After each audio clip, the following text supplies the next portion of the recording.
Мир замер в ожидании. Историческая делегация от США уже едет в Турцию обсуждать Украину. Главный вопрос: будет ли Трамп? Мы уже знаем ответы.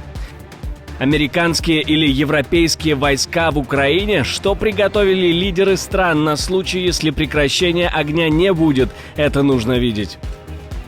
Что будет делать Зеленский в Турции, если не прилетит Путин? Кто, зачем и как хочет поставить украинского президента в глупую ситуацию? Считываем сигналы. Огромная взятка для Трампа. От кого, как и зачем? Лукашенко отправляет армию на границу с Польшей. Зачем? Масштабная спецоперация по всей Украине. О чем идет речь? Ликвидация известного пропагандиста и многое другое. Самые важные и срочные новости, эксклюзивные подробности. Вы смотрите новостной выпуск «Нехта» оперативно о событиях в России, Украине и мире. Раньше и понятнее других. Все, что нужно знать сегодня. Спасибо, что смотрите, спасибо за доверие. Не забывайте ставить лайки, не забывайте оставлять комментарии и не забывайте подписываться на каналы. Все это очень несложно. Поехали. Спецпредставитель Трампа выдал часть плана, который заработает, если прекращения огня не будет. США и Европа готовят силовой сценарий на случай перемирия.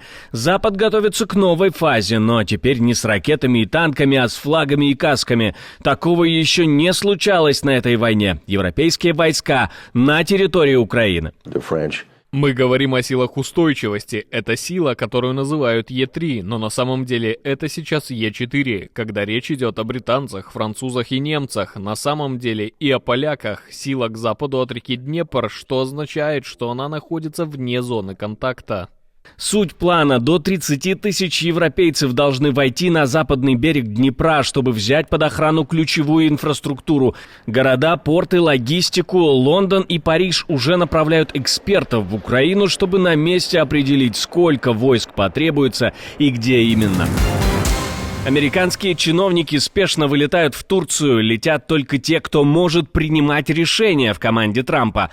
15 мая в Стамбуле должны пройти переговоры между Россией и Украиной, и Белый дом хочет быть рядом. Трамп говорит, что он ожидает довольно хороших результатов, поэтому и отправляет самую сильную делегацию. Что именно он имеет в виду под довольно хорошими результатами, не уточняет. Но на инвестиционном форуме в Саудовской Аравии дал понять: мирный процесс может сдвинуться с мертвой точки. Но вот что будет, если туда не приедет Путин? А есть все шансы у него туда не отправиться.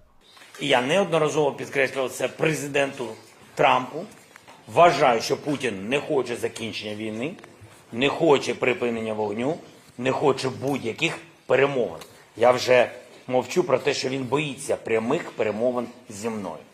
У Зеленского на четверг запланирована встреча с турецким президентом в Анкаре. Но если Путин пойдет навстречу, формат может резко поменяться. То есть Зеленский готов встретиться с Путиным. Сам он прилетит в Стамбул, а если Путин прилетит в Анкару, то Зеленский с Эрдоганом готовы изменить свои планы и вместе вылететь ему навстречу. А вот канцлер Германии считает, что президент Украины неправильно поступил, согласившись на переговоры в Турции. Новые угрозы. Похоже, прогнозы о том, кто будет следующей жертвой агрессии, сбываются. Новый виток напряжения между Россией и НАТО, и это уже не риторика, а открытое противостояние. И сигнал, что сценарий силового конфликта Запад и Россия рассматривают всерьез.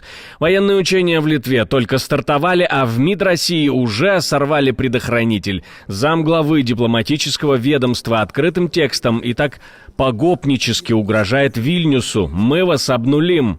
Меры уже принимаются, они были анонсированы. Воссоздаются 2 военных округа, создается в Карелии танковый корпус. Будут приниматься и другие меры, которые мы посчитаем нужными, с тем, чтобы обнулить все вот эти потуги проецировать силу в направлении России. Речь о международных маневрах Thunder Fortress 2025, которые стартовали в Литве 13 мая. 8 тысяч военных, танки, самолеты, корабли — все это в сотни километров от границ с Россией. В НАТО говорят, учения — это защита, сигнал о единстве, но в Кремле это воспринимают иначе. Грушко агрессивно заявляет, учения направлены против России. Учения в Литве — часть более масштабного плана НАТО под названием Griffin Lightning 2025.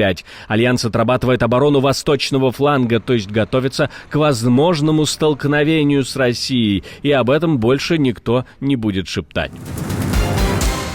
Стало известно, почему Путин не прилетит в Турцию. Он дал другое, очень важное обещание, ведь он человек слова. Другая, не менее судьбоносная встреча запланирована, поэтому, скорее всего, он расставит приоритеты по-другому. Ведь именно в это время он обещал посетить ресторан «Теремок». От такого не отказываются. Пользуясь случаем, я и моя мама приглашаем вас в Теремок. Она автор всех рецептов теремка. Если будет случай, то будем очень рады. Спасибо. Я без всяких шуток, без всякой иронии хочу вас поблагодарить. И с удовольствием, действительно, когда возможность будет, она, надеюсь, возникнет, обязательно к вам приду. А там и смотришь, и Павел Борисович не пожадничает.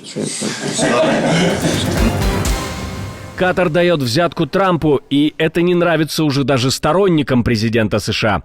В их рядах намечается раскол. Трамп говорит, что не подарок, а покупка по очень хорошей цене. Просто борт номер 1 уже старый, а у всех других президентов новые, и он хочет, как у всех.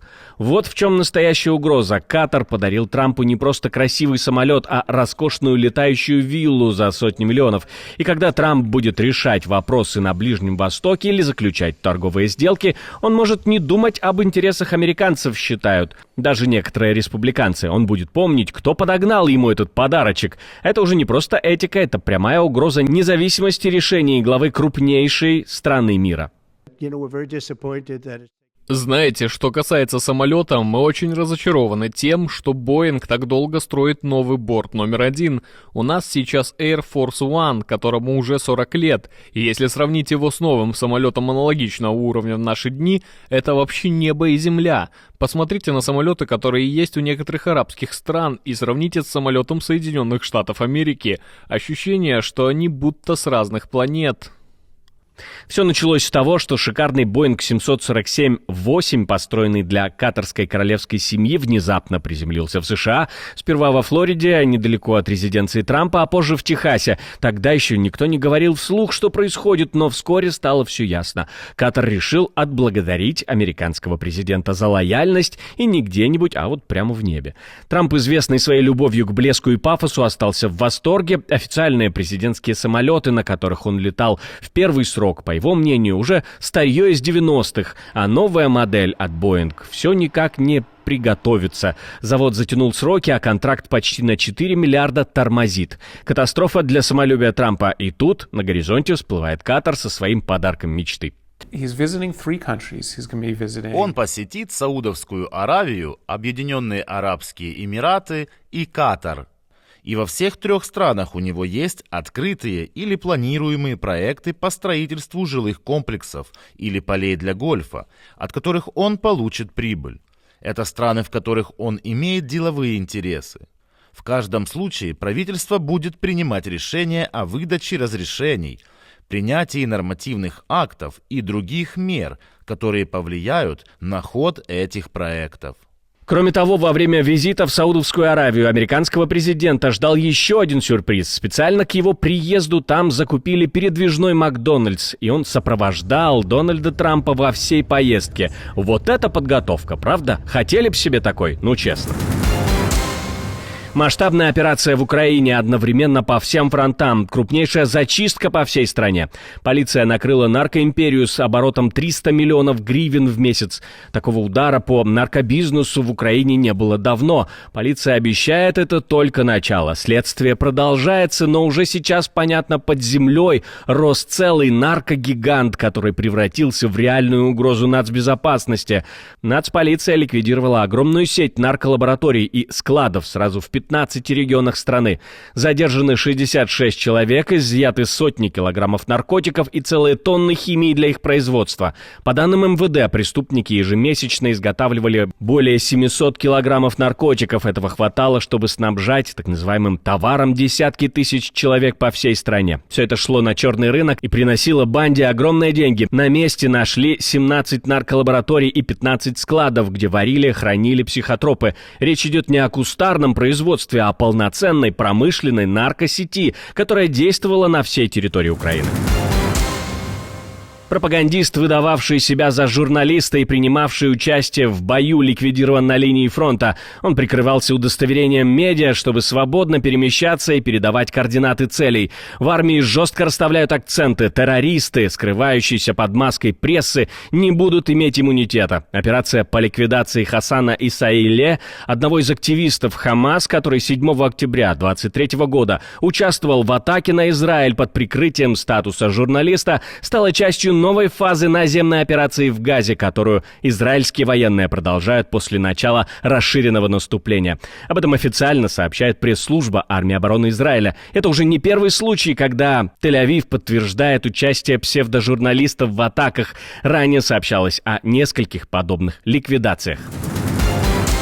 Белорусская Минобороны поднимает по тревоге резервистов в Брестской области. Сейчас в Брестском районе формируют территориальные войска. По сути, местную армию из обычных военнообязанных. Официально говорят, это всего лишь плановый учебный сбор. Но на деле уже третий за 3 месяца. Будут тренировать не только базовые навыки, но и работу по борьбе с дронами. А это уже звоночек. Такие сборы не про парады, это подготовка к действиям в условиях угрозы, в том числе внутри страны.